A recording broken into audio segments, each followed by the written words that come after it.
Bapak Ibu, para kadang kinasih, simbah-simbah lan adik-adik, para rama suster bruder berkah dalem Gusti, sugeng rawuh wonten ing PDSK channel menika. Kados pundi kabar panjenengan? Mugi-mugi bagas kasarasan kesehatan kawilujengan tansah mengku kula panjenengan sami anggenipun kelampahi gesang ing dinten menika, lan mugi-mugi lumantar panglimbang basa Jawi waosan Injil kula panjenengan sansaya saged nggayuh iman kapitadosan ingkang leres lan mantep. Langkung-langkung anggenipun kula panjenengan tansah wantun berjuang bangun komunitas utawi gesang sesarengan sing penuh kabegjan karaharjan. Dinten menika kula panjenengan sampun mlebet dinten Rebo ing Minggu Adi utawi Pekan Suci. Benjing dinten Kemis ngantos Minggu kula panjenengan mlebet ing Trihari Suci utawi Trihari Paskah. Kados pundi puncaking iman kapitadosan menggaing Allah Tritunggal kula panjenengan riyayakaken kanthi semuwa. Gusti ingkang asung bojana katresnan lan ngorbanaken diri wonten ing pamentangan, Gusti ugi ingkang lajeng wungu mulya ndirat saking pepetenging dosa lan asung pengajeng-ajeng tumraping gesang mulya. Lan ing dinten menika kula panjenengan katimbalan kados pundi nderek Gusti sawetahipun ngrumaosi bilih anggenipun dados murid-murid dalem menika dereng sampurna. Mirungganipun anggenipun bangun komunitas sing penuh rahayu begja.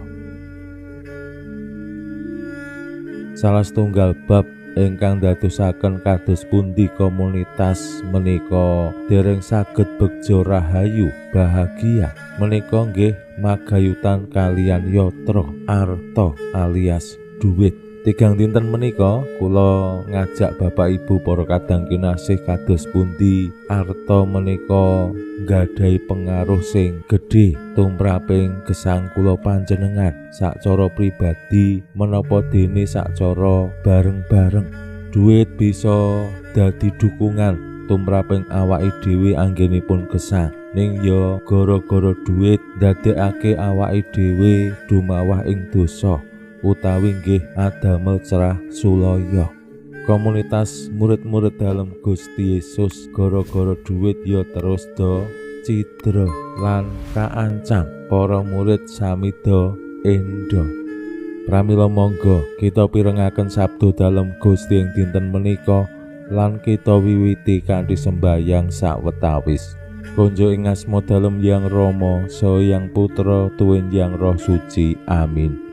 Suawi sami munjuk Gusti Yesus sabda dalem Hyang Rama ingkang sampun manjalma mugi karsa ngandika dhateng kawula wonten ing asepen ing telenging manah kawula. KBKO kegiatan lan panglipur ingkang manjing ing sabda dalem kapenuwana kawula mawi roh ing kawicaksanan dalem. Mugi-mugi srana anggen kawula maos lan mirengaken sabda dalem kawula sansaya nunggil ing sampeyan dalem. Amin. Waosan Injil kapetik saking Injil Matius bab 16 ayat 11 ngantos dumugi selangkung.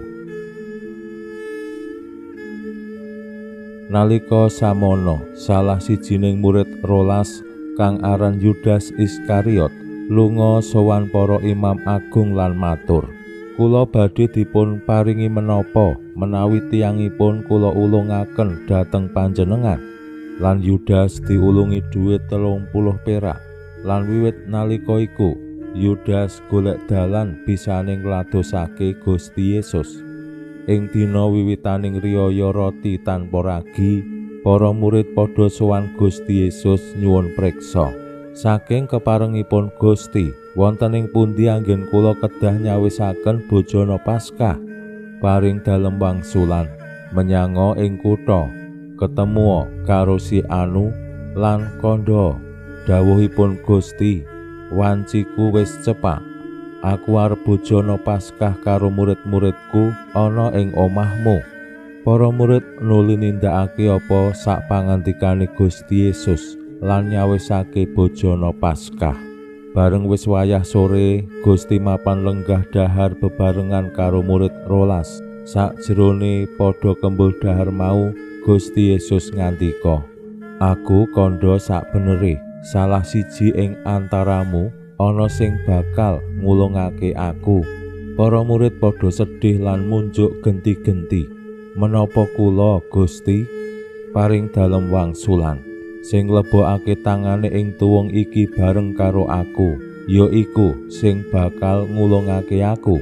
Bener, Putraning Manungsa bakal jengkar miturut kang wis tinulis, nanging bilai wong sing dadi jalarane panjenengane kaulungake luwih becik umpama wong iku ora lair."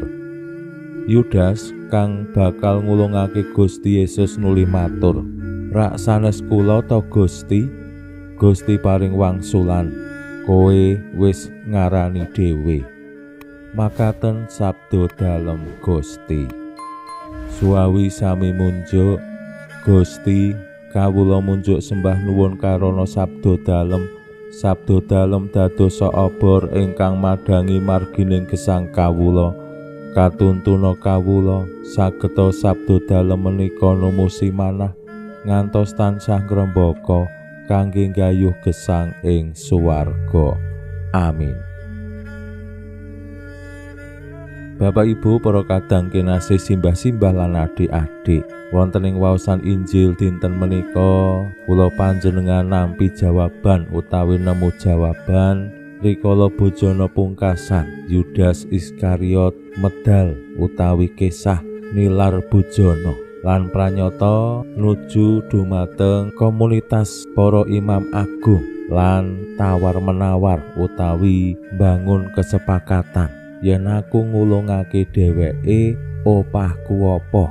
Lajeng Yudas diparingi arta 3 perak utawi yen dibandingake kalian rupiah jaman sakmenika watawis 1.500.000 lumayan. Wong yen butuh banget naminipun arta semanten mesti ya ditampa kanthi bungah.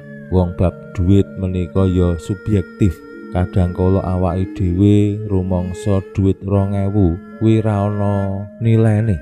Rikala nggo tumbas mie ayam utawi tetedan 2.000 ki entuk apa? Wong es teh jumbo menika 2.500. Ning duit 2.000 nek nggo parkir awake dhewe ngrasakake aji banget. Waduh maneman 2.000 nggo parkir. Sing duwe mobil kadangkala we nyemplungke 2.000 rada awel. Kepara wonten sing tega nyemplungke ya 1.000 gelo. Nah menika subjektivitas bab duit. Ning gara-gara Yudas Iskariot sing lajeng nampi arta ya gampangane disogok duit 30 perak. Adamel komunitas murid-murid dalem Gusti dadi buyar sumebar. Wonten ing Injil kala wau murid-murid sami bingung, mbok menawi nggih wiwit curiga setunggalipun, wiwit golek slamete dhewe-dhewe. Menapa kula Gusti utawi kados sing diaturake Yudas, lak sanes kula ta Gusti? Menika gara-gara duit komunitas murid-murid dalem dadi ambyar. Saking pengalaman komunitas murid-murid dalem Gusti, awake dhewe bisa migunakake Injil dinten menika nggih dadi kaca benggala. Wonten ing komunitas kula panjenengan, mbuh kuwi ing brayat lingkungan, PKK, RT lan sapanunggalane, duit menika ya bisa dadi kanca ning ya bisa dadi mungsuh. Yen duit dikelola kanthi sak sae-saenipun ya bisa dadi kanca sing ndukung komunitas, ndukung paguyuban. Ning nek dhuwit menika anggenipun ngelola boten sae, mesti dadi mungsuh. Agawe warganing komunitas terus do saling curiga, saling endo, saling nyalahke lan sapanunggalane. Mugi-mugi kula panjenengan sami nyawisaken diri mlebet ing Trihari Paskah. Estu sampun gadhahi niat komitmen badhe nderek Gusti sawetahipun lan mujudaken diri dados murid-murid dalem sing sejati. Mugi-mugi kanthi kula panjenengan nulodo katresnan, pangorbanan lan ugi kasetyan dalem, kula panjenengan kepareng nampi wohing panebusaning Paskah.